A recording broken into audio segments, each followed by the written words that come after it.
Many Christians have asked me to reveal the passages in the Bible that clearly speak of the timing of the rapture of the church in relation to the Great Tribulation. The ones I'm going to focus on are found in Mark 13, Matthew 24, and Luke 21. They all say essentially the same thing, so I'll use Mark 13, verses 14 to 27 to make it really clear.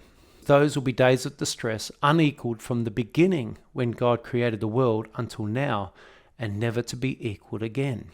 What are the days of distress, unequaled from the beginning when God created the world until now, and to be never equaled again?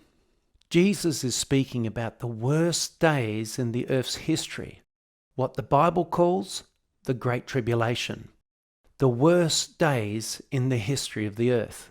Now, from this point onwards, Jesus will tell us the timing of the rapture of the church in relation to the Great Tribulation.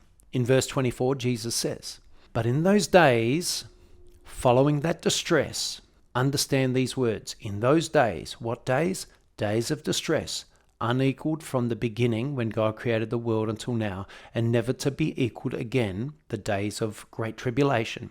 Following that distress. I want to ask you this. Did he say before that distress? Did he say during that distress? Did he say midway through that distress? No, Jesus says following that distress. Verse 24b. "The sun will be darkened, and the moon will not give its light. The stars will fall from the sky, and the heavenly bodies will be shaken." So Jesus is now talking about what Joel and many of the prophets called the day of the Lord. Verse 26, "At that time," which time?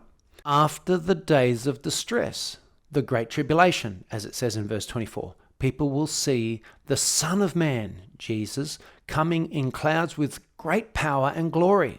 That's the return of Christ right there. Verse 27, "And he will send his angels and gather his elect from the four winds, from the ends of the earth to the ends of the heavens." That's the rapture of the church, performed by angels. After the Great Tribulation, which are days of distress unequaled from the beginning and never to be equaled again, at that time we will see the coming of the Son of Man, and he will perform the rapture using angels as he sends them out to gather his elect. The elect are those faithful Christians still alive after the Great Tribulation.